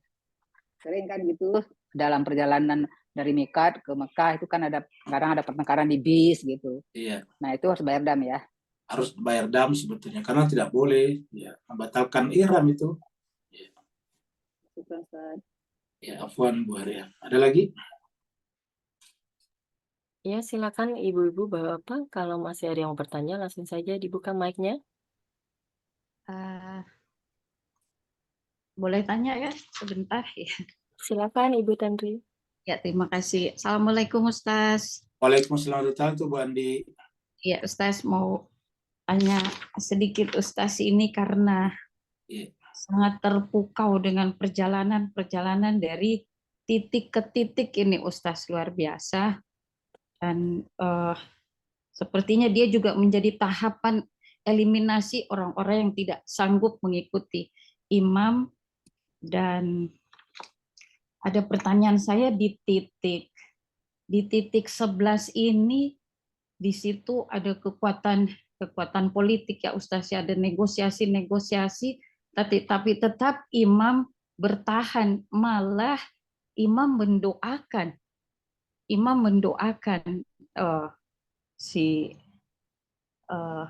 yang mencoba menegosiasi. Dan pertanyaan kedua Ustaz, ini di tahapan titik ke-12, di situ itu juga menjadi pertanyaan saya karena anaknya bertanya kan, Ali Akbar ini bertanya, Bu, kita kan sudah di jalan kebenaran, sedangkan kita diarahkan untuk mati dalam keadaan dihancurkan. Nah, mohon penjelasan sedikit lagi Ustaz nih, karena kadang-kadang kita kan masih melihat sesuatu yang baik itu yang bahagia, sementara ini dia sudah berkata bahwa ini kan kebenaran, kita di jalan benar. Kenapa harus menuju ke ke suatu yang betul-betul yang dahsyat karena mati dibantai itu, Ustaz. Ya, tabe Ustaz. Ya, terima kasih banyak Bu Ani pertanyaannya. Jadi jemaah sekalian berbahagia, memang kalau kita membahas ini perjalanan yang dari titik ke titik, dari pos ke pos ini sebetulnya multidimensi, termasuk di dalamnya dimensi sosial, dimensi politik, dimensi epistemologi, semuanya ada di dalamnya. Dan termasuk yang ditanya tadi Bu Andi adalah berkenaan dengan dimensi politiknya. Jadi dari sini kita lihat jemaah sekalian berbahagia, bahwa Imam mengajarkan kepada kita bahwa kalau kita sudah yakin berada pada jalan yang benar, ya tidak boleh ada alasan untuk berhenti. Ya. Karena definisi sabar itu justru baru bermula di situ. Yang disebut sabar itu adalah ketika kita tetap istiqomah, tetap kekeh, teguh pendirian pada yang benar. Walaupun ada cobaan-cobaannya, itu baru sabar. Bukan sabar namanya kalau justru di luar jalan itu. Kalau di jalan yang salah, bukan sabar namanya. Jadi sabar adalah ketika kita berada di jalan yang benar. Nah, kenapa tiba-tiba terjadi dialog antara Imam Hussein dengan putranya Imam Ali Akbar nanti yang ini? Karena sebetulnya seakan-akan ini pesan bagi kita bahwa Ali Akbar itulah memang yang cocok jadi imam berikutnya, Bu Adi. Karena kita tahu nanti yang selamat di dalam Karbala itu kan satu orang laki-laki saja, yaitu Imam Ali Akbar, yang pada saat itu sakit keras. Dan ketika akan dibunuh, direngkuh, dipeluk oleh bibinya, Bunda Zainab. Ya, dia tidak akan menyerahkan, dia katakan, kalau kalian membunuh, Ali Akbar, kamu harus membunuh kami dulu perempuan. Nah, seperti itu. Nah, jadi akhirnya kemudian kesimpulannya Imam Ali Akbar selamat di sana, lalu kemudian nanti meneruskan imamah. Jadi satu-satunya laki-laki yang selamat di sana adalah Ali Akbar, yang berdasarkan informasi di sini umurnya 18 tahun pada saat itu kalau kita lihat di sini. Ya. Apa Ustaz?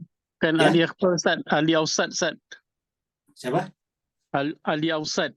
Ali Ausad ya. Imam Jafar Sadiq, Imam Ali Zainal Abidin Ustaz. Ali Zainal Abidin. Ausad ya, baik. Kesimpulannya ada satu anaknya Imam Hussein di sini nanti selamat dan itu menjadi imam. Tapi kita lihat di sini, jemaah sekalian. Nah, kita lihat di sini kata-katanya atau dialognya menarik sekali. Ali Akbar bertanya kepada ayahnya, bukankah kita dalam jalan kebenaran? Kematian tidak berarti apa-apa bagi mereka.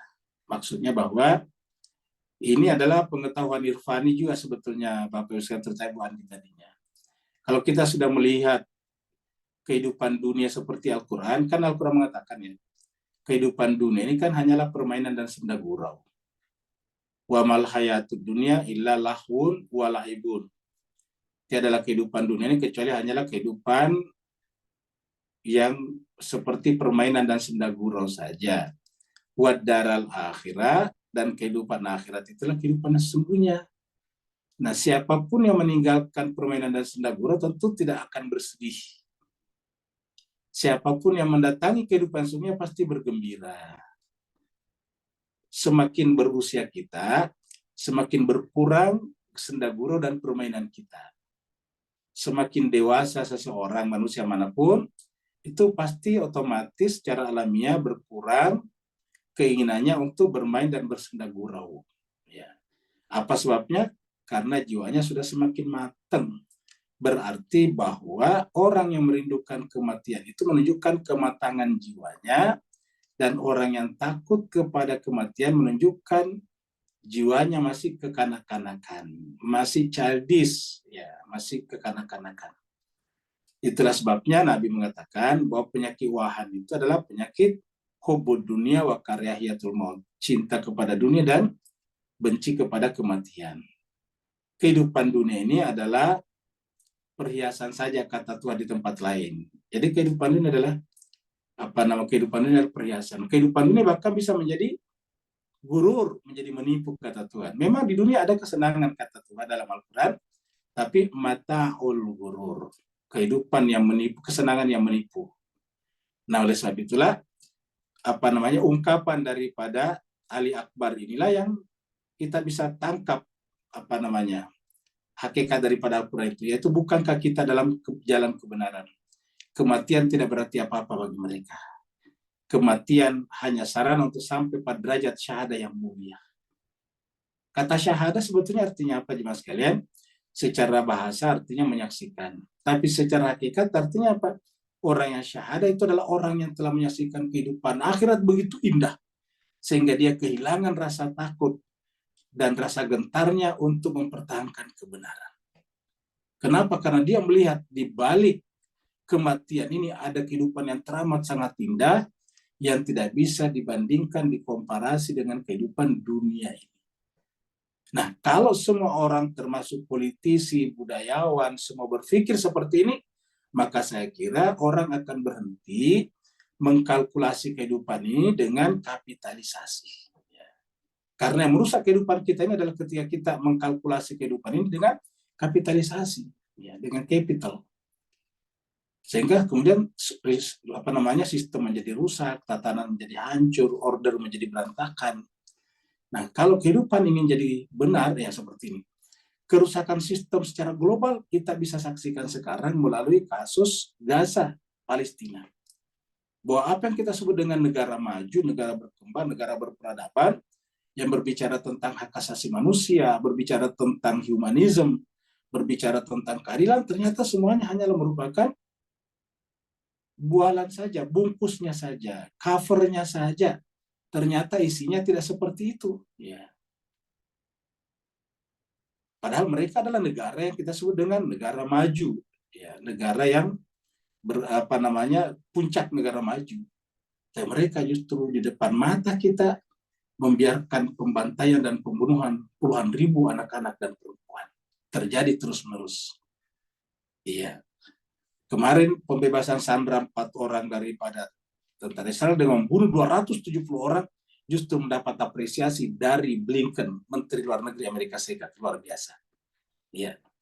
Nah, jadi jemaah sekalian, sebagian menunjukkan bahwa dunia kita sekarang mengalami kerusakan tatanan moral dan norma-norma yang sangat akut. Dan kata-kata Ali Akbar di sini mengatakan kepada kita bahwa bukankah kita berada dalam jalan kebenaran. Kematian tidak berarti apa-apa bagi mereka. Kematian hanya sarana untuk sampai pada derajat syahadah yang mulia. Saya kira begitu, Bu Andi. Ya. Ya, Ustaz, sangat paham. Terima kasih, Ustaz. Sama-sama, Bu Andi. Ya. Ya, Ustaz, saya rasa sudah cukup ya, Ustaz, karena waktu Ya, sudah betul. kita mau zuhur. Silakan ditutup saja dengan doa, Ustadz. Oh ya, Ustadz, saya mau informasikan kepada jamaah, ini adalah kajian kedua dan insya Allah kajian ketiga akan kita adakan di Majelis Ilmu Hadijah Al-Kubro di minggu keempat, insya Allah. Dan nanti akan kami kabarkan melalui WA Group. Dan terima kasih juga kepada Ustadz Usri Malik yang sudah memberikan waktunya pada pagi hari ini untuk memberikan kajian yang Masya Allah sangat bagus sekali untuk kita mengerti dan kita ketahui. Juga kepada ibu-ibu, bapak-bapak yang sudah hadir pada kajian pada pagi hari ini menjelang siang. Silakan Ustadz untuk ditutup dengan doa. Baik Bapak sekalian, mari kita tutup seluruh rangkaian majelis kita dengan sama-sama berdoa. Semoga Allah senantiasa memberkahi kita semuanya, melapangkan dada dan jiwa kita untuk selalu bersama dengannya. Bismillahirrahmanirrahim. Alhamdulillahirabbil alamin. Hamdan syakirin, hamdan na'imin, hamdan yuafi ni'amahu wa yukafi mazida. Ya Rabbana lakal hamdu kama yanbaghi li jalali wajhikal karim wa 'azimi sultanik. Allahumma salli ala Muhammadin wa ala ali Muhammad. Allahumma rabbana zalamna anfusana wa illam taghfir lana wa tarhamna lanakunanna minal khasirin. Allahumma ya Allah ya Tuhan kami banyak menzalimi diri kami ya Allah. Menzalimi jiwa kami ya Allah. Yang jiwa ini adalah ruhmu yang kamu tiupkan kepada kami. Tapi kami telah menghijabinya dengan berbagai macam dosa dan kesalahan yang kami lakukan. Kalau bukan karena ampunanmu kepada kami, kalau bukan karena cinta dan kasihmu kepada kami, maka kami pasti akan masuk ke dalam golongan orang-orang yang merugi. Allahumma ja'al mahyana mahya Muhammadin wa ali Muhammad. wa mamatana mamata Muhammadin wa ali Muhammad. Ya Allah Tuhan kami, jadikanlah kehidupan kami seperti kehidupan Muhammad dan keluarga Muhammad. Jadikanlah kematian kami seperti kematian Muhammad dan keluarga Muhammad. Salawat kamu atas mereka semuanya, Allah Tuhan kami. Allahumma Rabbana adkhilna fi kulli khairin adkhalta fihi Muhammadan wa ala Muhammad. Wa akhrijna min kulli su'in akhrajta minhu Muhammadan wa ala Muhammad. Salawatuka alaihi wa alaihi majma'in.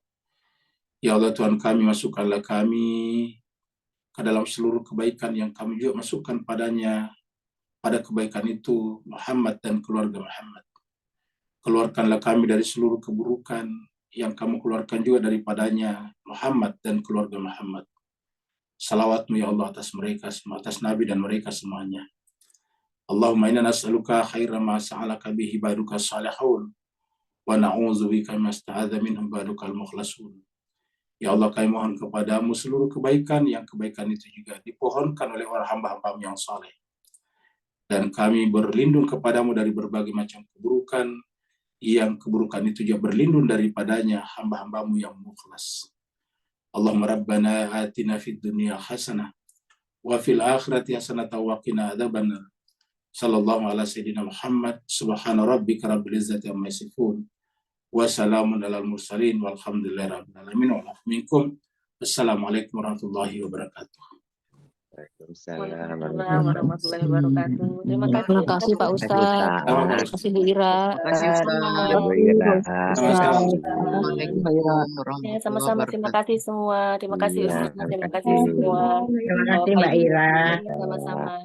Saya izin tutup Zoom-nya Ustaz. Ya, saya juga pamit Iya. kok ya. Iya, terima kasih Ibu Bapak. Assalamualaikum warahmatullahi wabarakatuh. Waalaikumsalam warahmatullahi wabarakatuh.